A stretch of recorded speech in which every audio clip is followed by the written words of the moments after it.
Aloha, everyone. I'm Jason Schwartz, your host at the Neutral Zone, MauiNeutralZone.com. Most usually, you'll see me in the studios of KAKU 88.5 FM, the voice of Maui. And we're simulcast on Akaku Maui Community Media. But we only have a little while before the election, the primary election here in Maui County. And we have so many candidates, we don't have enough spaces to do it in just a few Mondays. And so I've come into the field. We're sitting in Queen Kaumana Center, and I'm here with one of the premier candidates for mayor, Justin Herrmann. Welcome. Aloha. Premier, meaning he is one of the serious candidates. We have 10 people running, 10 of us. 9 plus the current mayor. And the only thing I can think is a lot of people are running because a lot of people haven't been happy with what's going on. Yeah. Is that you? Yeah. And I think a lot of them have a lot of great ideas, and they really do want to help the island. So what caused you to want to run this time? A lot of help in the community the last 6 years with an organization called HHH, Hungry Heroes Hawaii. And I just delved deep right into the community and did a lot of work with the members, actually sitting down with them and talking to them and knowing what our shortfalls are up in the top. And I don't really think of myself as a politician, more of someone that can help and bring to light things that could possibly not be going right, or straighten out that line to where we get back on the path where things could be great. But the choice of running for mayor is like a big one. Yeah, I ran for Maui County Council, for West Maui County Council in 2022. And 2024 I didn't run. We were doing so much fire recovery, and Tamara did such a good job, I believe, in the fire recovery, because I seen her every single time I was in Lahaina helping out and doing things. And then I just came up with this list of 40 ideas, just a compounding list where we start at the bottom with just community ideas, all the way up to the top of making Molokai sovereign, doing Department of Education ideas and things like that. And nobody was really listening to me when I was just on the street doing things. They were just very thankful for the work that we were putting in. And then I decided, hey, the mayor position seems like a position where I could get my voice out. And then here we are, and more people have acknowledged some of my ideas than have ever looked at them. So That, so it's to really me, is the most important part of this whole process. Yeah, absolutely. You know, sitting in the seat may not, it's like sitting in the seat may not end up being the place where you can do the best job, but getting the ideas out, you have to get somehow in that spot to be seen. Absolutely. And I think it's been a wild situation for people to see us at the Kihei Community Center meeting and the WMTA meeting in Lahaina, because 6 of the candidates that were running for office were sitting with each other talking, for county council and mayor, were talking about our ideas. And there was others that were just sitting in their own spots respectfully and just do more of the political action. And we were like, no, we all have these ideas. Let's bring them together, find a situation where we can implement them and use them. Like all of our candidates have some. Great. Yeah, That's terrific to see. yeah, absolutely. So hit me with some of your list. I mean, if you want, do you have a website and stuff that you? Yeah, I do all my stuff on Facebook, social media. I actually got this new dot system where you can tap your phone to it and it brings you to my website, my social medias, and all that. And you just tap your phone and it goes straight there to my contact information, and it brings you to register to vote. It does all different type of things for you. So I wear this all the time. People just tap their phone and they can go and see. It's like a business card, but on my wrist. And I also have business cards are the same. They're just like a small business card. But you guys can't tap his wrist. Can you tap it? Nope, can't tap it from the phone. One day we'll be able to do that. So go up to Facebook and look for Justin Herrmann. So that my last name's Herrmann. right, 2 R's and 2 N's. Yeah, got to be difficult, you know. So some of my ideas, I've been putting out an idea of the week. So some of my ideas, my first one was town cleanups and barbecues. So in lieu of town parties on Friday nights, we do town cleanups and barbecues on Saturdays, where we can go into a town, which I did this for about 10 weeks. we went into towns, Makawao, Paia, Pukalani, Hanakawai, and we cleaned the streets and literally like cutting roots of grass out of the sidewalks and then taking pictures of what is wrong and what can be fixed and then bringing them to the council and being like, hey, this is what's going on the streets. I don't know if you're seeing this, but this is what we got going. So that's kind of what I've been doing. Also been going into the field because more of my stuff is boots on the ground. Another one of my ideas is Kapuna cleanups, where we start putting our budget towards going into Kapuna's houses and fixing them up with plumbers, electricians, and volunteers and handymen, where those people in those respective positions can teach our volunteers how to do all the plumbing, the drywall and things. And then we can go with groups of 50 to 100 to 1,000 people and fix up one house in one day. And then we can bring it up to code, and then that Kapuna is good and ready to go, and then we go to the next house. Another one of my ideas is Glean to Mean, where we do the same thing in the yard, and then we start building food forests in all of our cities by going into people's houses, cleaning up their yards, planting a bunch of food, and then all of a sudden we got 3 or 4 houses in the neighborhood. Go and we start picking food, and we start growing different foods where we can start exchanging food through everybody in the neighborhoods. I want to say, sort of like in the Second World War, we had victory gardens. Oh, yeah. Decentralized growth. Absolutely.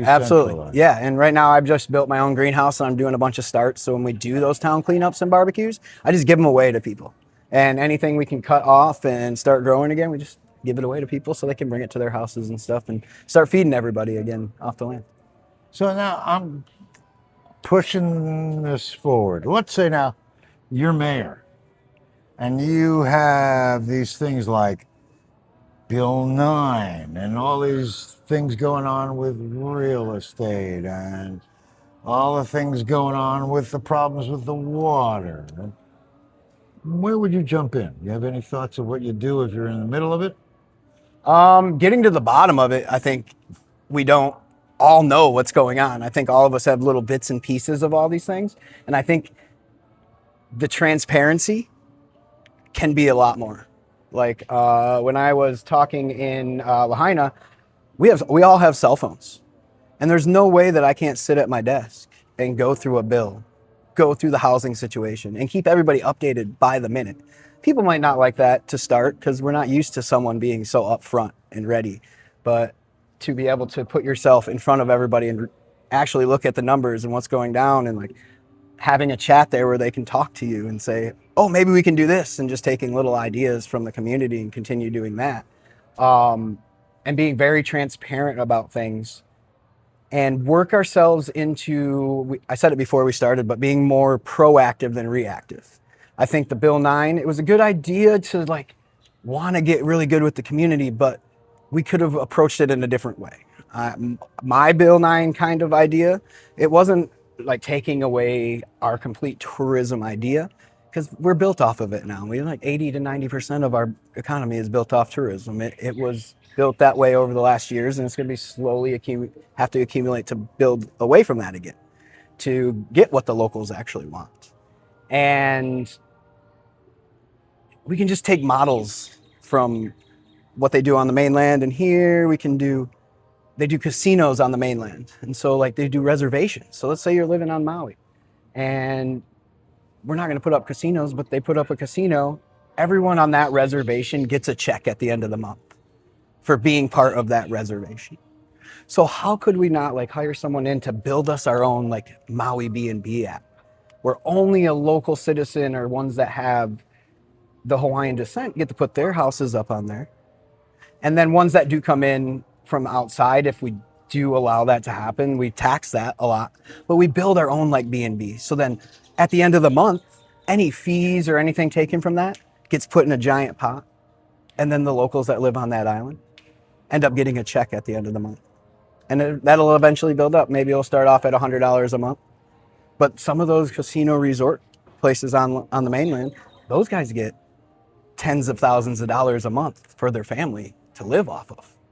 And why couldn't we take all the fees from like Airbnb and VRBO? They make trillions of dollars. If we could even get a fraction of that, the locals could start taking in some money off of that. And maybe provide services. You could probably get consensus. I don't know how you get consensus, but when money comes in, the question of where it goes, if it goes to a family, in my world that I live in all these years, there are two kind of perspectives. One is save for down the road, and if we need now, we'll go through it in a more difficult. And the other is bring it in to reinvest now so we will have a future. So I think that's why I'm mentioning it that way. Yeah. Because a lot of the times people are saving for their families individually, but the community could use it. That's what, like me with my real estate commissions, I give 60% of it into the nonprofit to be able to do shows with music and art, taking and regenerate our community by not pulling it so much into the personal. I got you. So that's when I hear your idea. I just want to bring out that there's a combination. There's going to be, like you said, so much money could be created. Yeah. Right? Yeah, and going back into that circular economy where we all just start working together again, and then once the tourism starts getting down to 30 to 20%, where it's like a luxury to come out here again, like back in the 70s, 80s, and 90s, where you're paying tens of thousands of dollars, like you save your whole life just to come out here. Now that we have flights that are $99 from California, we get everybody out here. And to bring it back down the tourism and bring it back to that and become an export island instead of and providing for the world like it should be here, because this place is here to provide. It's so remote. Maybe we could provide for the islands first. It's hard for me to even imagine that we have 95% of our food coming from off islands. Well, yeah, if they're sending it from Mexico to here or California to here, then there's no way that we can't send it to them there or to Japan or at least feed our own people. Yeah, there's so much greenery, there's so much grass that we see just die that could be.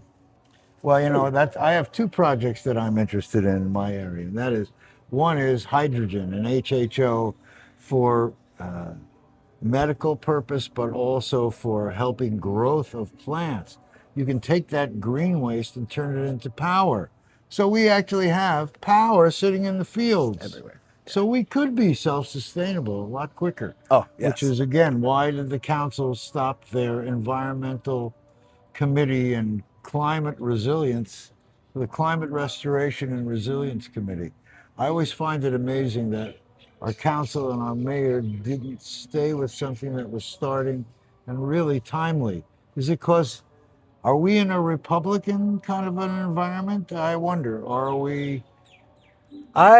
You just interviewed Travis Liggett, and he does a lot with water. And I think we're just trying to keep our budget.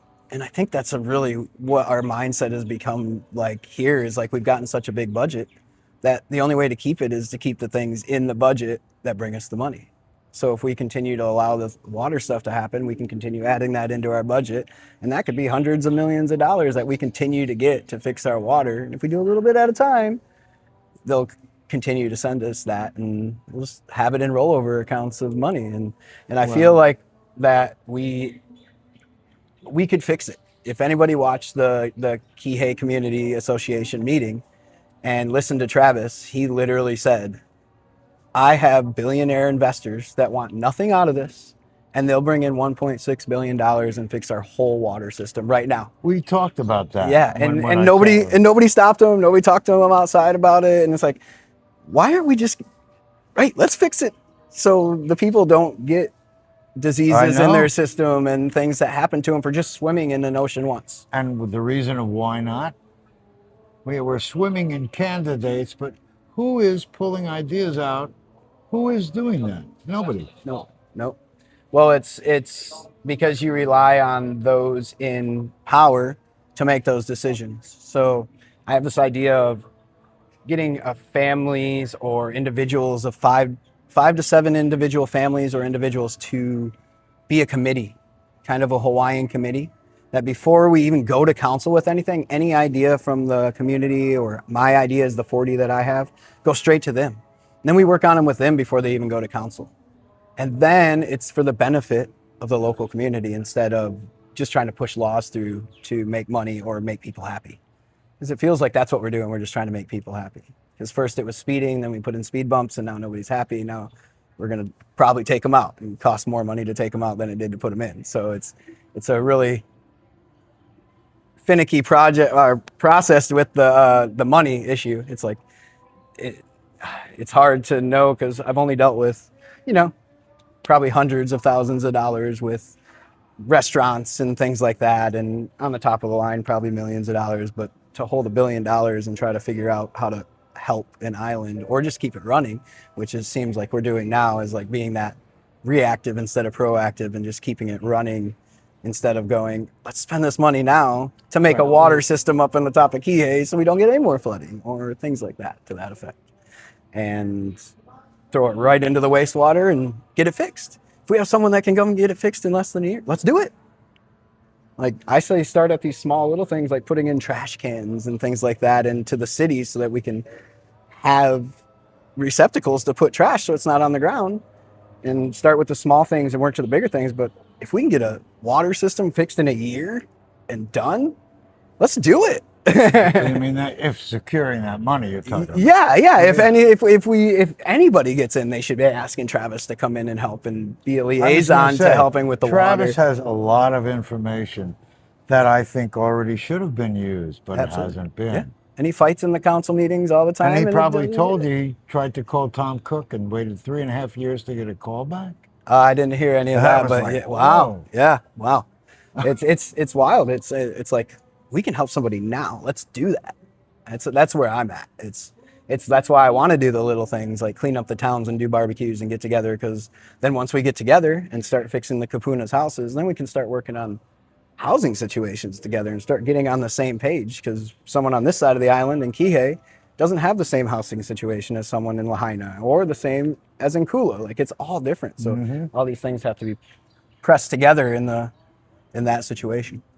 Well, when I hear you talk, I hear you as like you're kind of letting me know a community organizer, someone to be right on the street. If you weren't mayor, could you accomplish? What do you think? I always wonder, some of these seats are, do we want to be in the government or do we just want to get the support of the government? But sometimes we need to be in the government because we can't seem to get their support. Yeah. So is that what's happening here? Yeah. I mean, you have a lot of ideas that could be implemented, but you need some help and support to be able to do it. Yeah. But I also think that me as being younger, like I think the next candidate's like 26 years older than me on the top end. And then Amy is 25 years old and younger. But it's, I got a lot of energy to put in. And I think if I am in there, I can bring to light a lot more than just my ideas, and to be as transparent as I think. Nobody knows how transparent I'm going to be. It's literally going to be, hey, this is what's going on. I'm done doing my 1 mile run this morning and I just got into the office and look what's on my desk. Let's look at this together and figure out what we're doing together. So, and for me to be able to work past a 9-to-5 job, like that's what I do all the time. I wake up for the stock market at 3 a.m. and I go to bed at 11 p.m., 12 p.m. every night. Like I literally go. And I think that me in the mayor position can come up with a lot of different things than just what I do 9 to 5, because I'm going to be in the community, then also be in that role, and then head in the books the whole time, like nonstop. There's not going to be any TV talks, I'm not going to be traveling obviously if it's required of me, obviously I got to go, but I don't like to go and do those things. I want to be here and helping here. Like I could do so much more, like going to the meetings and getting my face out there. I could be out there helping somebody for 4 hours and fixing their car or feeding them or cooking food for the next day for the unsheltered. It's really more of a hands-on job for me, and I think that's different than a lot of any other candidates that have done it. I actually have another friend that had worked for Hunger Heroes. You probably know David Johnston. Yep. Right? Yep. Very diligent, conscious guy. Yeah, absolutely. I'm sure your whole crew of people there are a bunch of people that truly, deeply care about what's going on. Absolutely. And I think all the candidates do as well. And they have all different ideas. Even Bisson, even Yuki Lei and those guys. It's like the process of government, not a lot of people get. Like we just see and we think probably Bisson's just trying to put out a housing plan because it's an election year. But it takes 12 months to 16 months just to get it to council and get people in on it, on the low end of things. So this housing plan could have been done in 2023 and just coming out now. So it just takes a long time. And he's doing it. And he's doing a bunch of different things like acquiring water rights and housing and individual stuff. And I praise him for that because he's helping the community. Ukulele, same thing. It takes all of us a lot to get up and do things and run an island. You're really a CEO of 170,000 people. So you're taking care of business out here. So, and I want to work with all them. If I get elected, I want to sit down with every single one of them and be like, let's go. You guys all have ideas. Bisson will know everything that I need to know going in, and it would be nice to know. And Yeah, you can go in as mayor and hire all these guys as your staff. And it's like Denise. It's like she has this housing plan, the Homes for All thing, and it's like it's good. P. Denise. P. Denise. I'm sorry. Yes, she. P is nothing. She has this great housing plan, and I believe it'll work. But it's like it's going to go in, and then it's going to take 12 months, and then we're going to spin our wheels, and then if she doesn't get elected again, it's like, are we going to be on the same page of creating more mud? Like, because this Bisson thing is going to be completely out.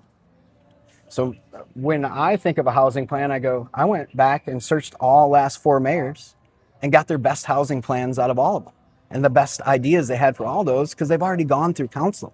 They've already gone through some work through the council.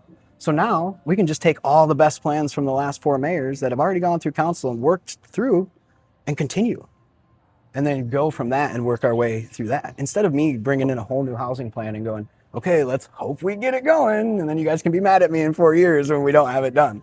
So maybe we can reinvigorate some of these old ideas that some of these old mayors had and push them into the community and actually get things to be built up and done. I like to think also expand to alternative housing plans. I mean, cluster house. I mean, not everybody needs a separate house. No. They might be happy with a common area, kitchen and living area.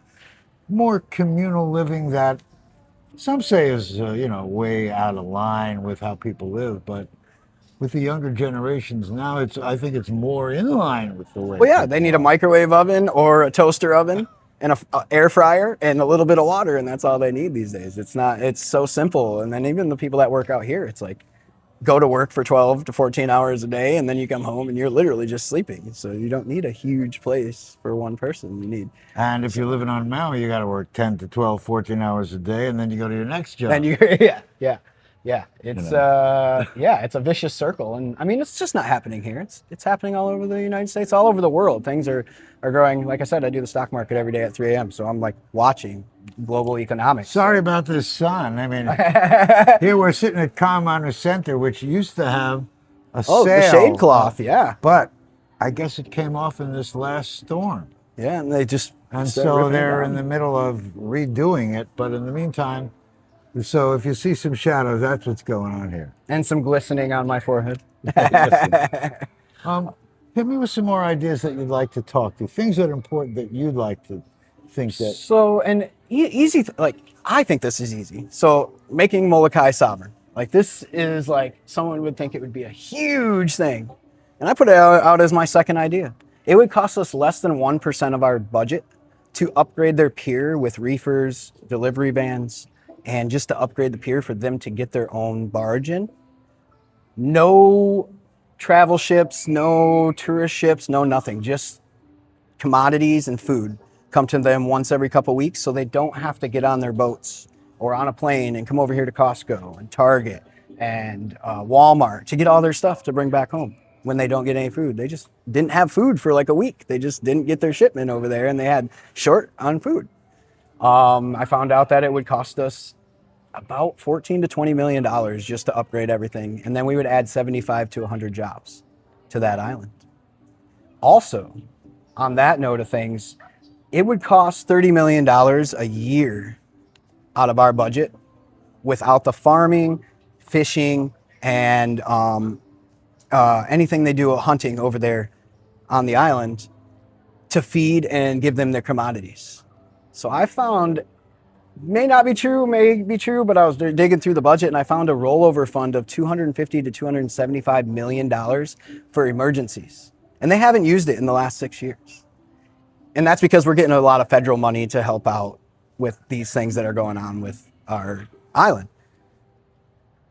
we could feed them for 9 years on just that rollover fund and give them commodities.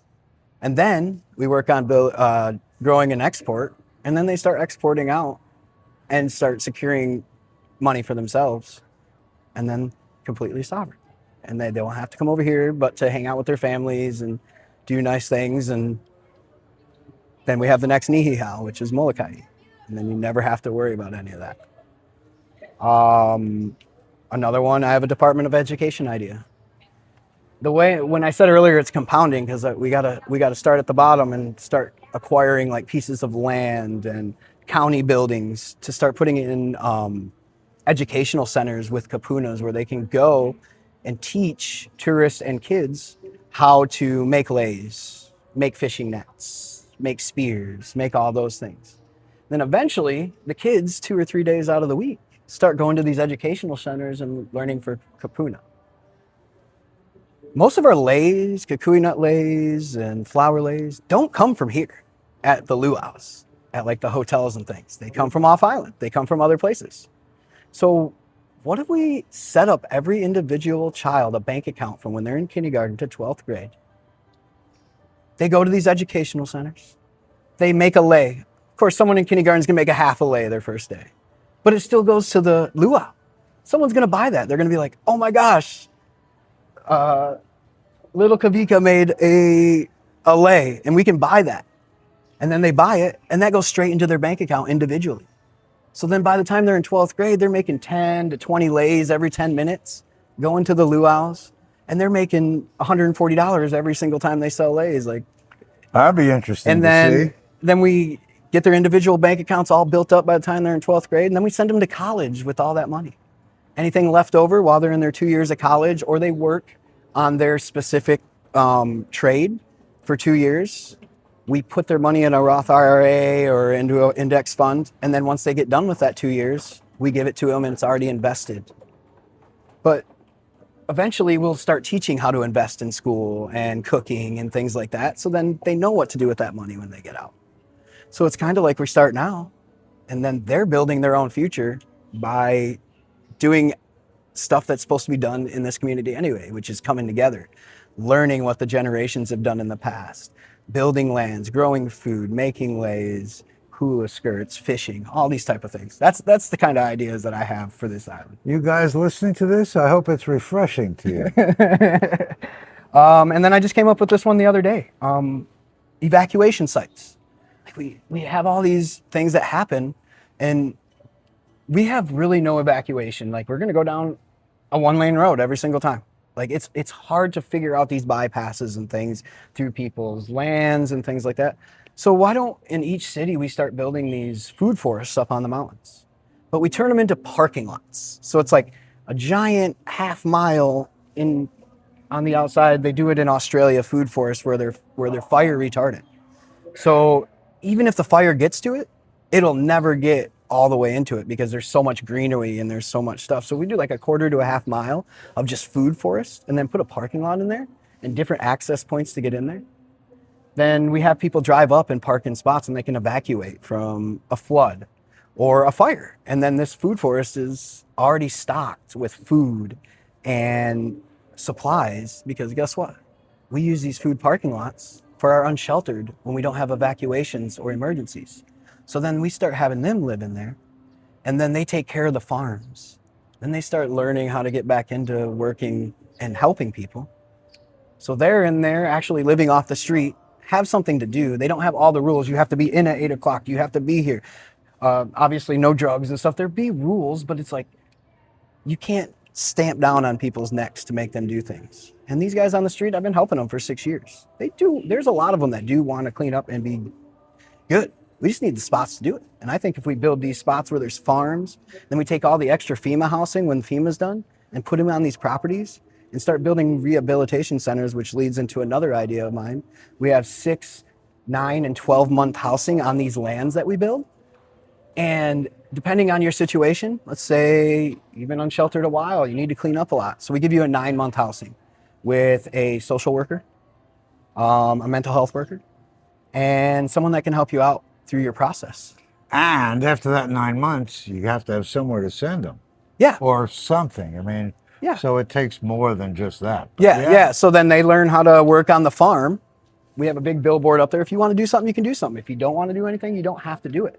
But then eventually we want you to either pick tomatoes or go through and weed the gardens or clean someone else's ohana or just something to that effect. And then all of a sudden you're like, okay, I think I can work a job. So then you go start working a job.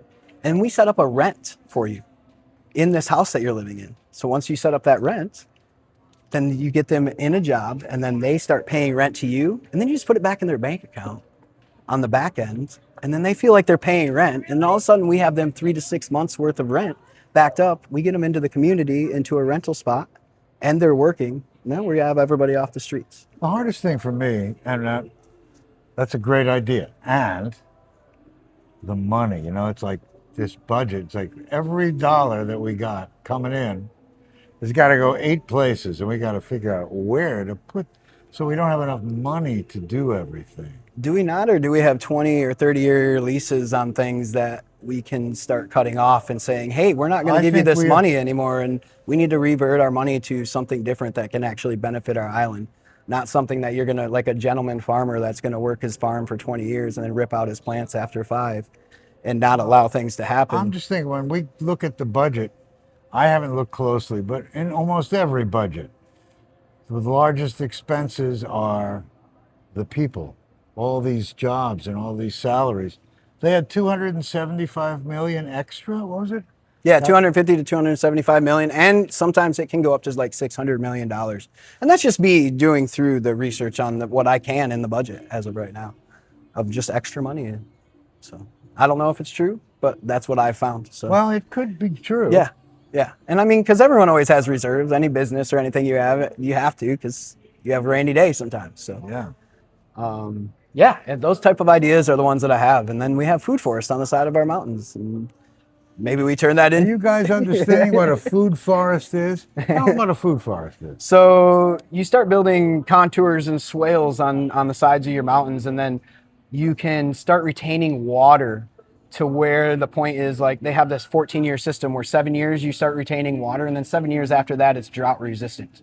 So then you start building on these swales and building out. So you start with maybe an acre or maybe like just a small portion. Then you keep building onto it. So you add fruit trees that grow big. They can contain shade for your next trees that your nut trees, like our macadamia nuts. And then we can start growing ulu under that. And then once that happens, we cut down those fruit trees and nut trees to allow for the ulu to come up and any other trees that you want fruiting.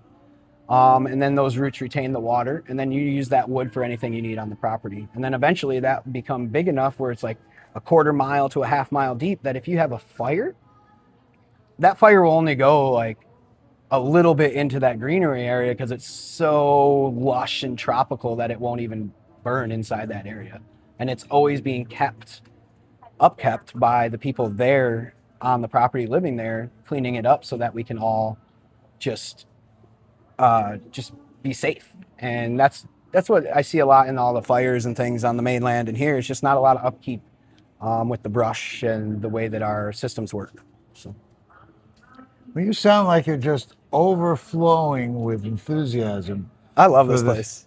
I do. And the people here are amazing, and things that have happened to me just flow together to make this here. And just to be, and no push to any of the other candidates, but I feel like I'm top 4 in what's going on. And I really believe that if I start getting my face out there more and getting more into people seeing me as like a face instead of just someone that does something and puts his feet down and goes, I think people will start noticing and seeing what I'm saying. Well, and that's one of the reasons you're here, that I want to be able to help you do this. Thank you. I appreciate early, it. because we really don't have enough media coverage from you guys. No. Get 3 minutes to talk at a meeting, and it's like you have you don't 12 candidates. You all get 3 minutes each on 3 questions. And then they say, okay, fill out all these forms, and we'll put it in our newspaper, and we'll put it here. But that's not a real good penetration tool. This can be. Absolutely, yeah. It's new, and it's hard. You can tell someone, hey, just go up and find me on YouTube. Go to Maui Neutral Zone. There's a transcript. and a summary of what I said, and you can see what's going on. Compare people there when you really can see these things closer. Yeah. I think that's super needed, and it hasn't really. This is now the 15th election cycle for me doing these interviews. I wish some of the young people would be growing into my shoes. I'm 75 years old, and I don't mind doing it, but I would like to hope that there are people that are realizing we have to get message out Yeah. about who the candidates. If you didn't sit here with me, you would have no idea just how much Justin is putting into this. Yeah. And when he's going into it, what he has to say and what he wants to do. So I really appreciate sitting with you. Thank you. Anything I haven't covered that you'd like to talk about? You kind of said it there. I really want 10 Hawaiian candidates next mayoral election. Like, I want 10 Hawaiians in the seats that we were in, and ones that really want to make a change because they can. And on top of that, this is my main thing is go out and vote. There's 113,000 voters, and in their respected elections, only 30,000 or 50,000 come out and vote in those elections. And if half of the half that don't vote come out and vote, you could change everything on this island. And if half of the half that don't vote and vote for Justin, Justin could lead that charge. Absolutely. Absolutely. Right. And once again, this is going to be not a politician thing, but I really want you to just get out and vote. I would love you to vote for me, but I just want you to get out and vote and see how much your voice can change this island, even if it's not for me.